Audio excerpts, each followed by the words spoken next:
Why not 175 అని ఒకసారి భ్రమించారు, 11కి వచ్చినాయి. ఇప్పుడు మళ్ళీ మనం పాతాళం నుంచి ఆల్రెడీ పైకి వచ్చేసాం, 175 నియోజకవర్గాల్లో ఇన్ఛార్జీలు ఉన్నారు అంటున్నారు. భూమి మీదకి వచ్చాం, మళ్ళీ భ్రమంలో ఉన్నారు. సరే, పాతాళంలో నుంచి భూమిలోకి వచ్చారంటున్నారు. ఇది కూడా భ్రమ అయ్యే అవకాశం ఎందుకు లేదనుకుంటున్నారు? నేను నేల మీద ఉన్నాగా, పాతాళంలో బయటకు వచ్చాక. అప్పుడు 175 వైనాట్ 175 అయినప్పుడు కూడా నేల మీద లేరనమాట, ఆకాశంలో ఉన్నారన్నమాట. ఆకాశంలో లేం కానీ మేము ఇంటర్నల్గా మేము మాట్లాడుకుంటాం.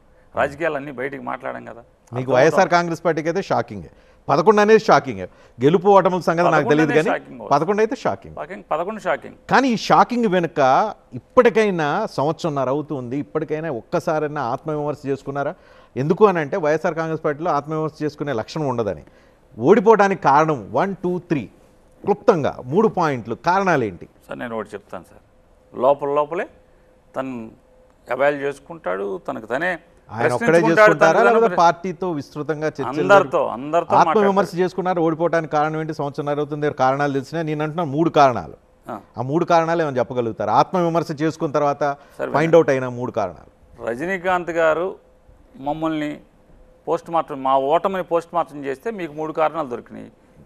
టాప్ 3 అడుగుతున్నా, మాకు ఇంకా ఎక్కువ దొరికినాయని మీరు ఎందుకన్నా?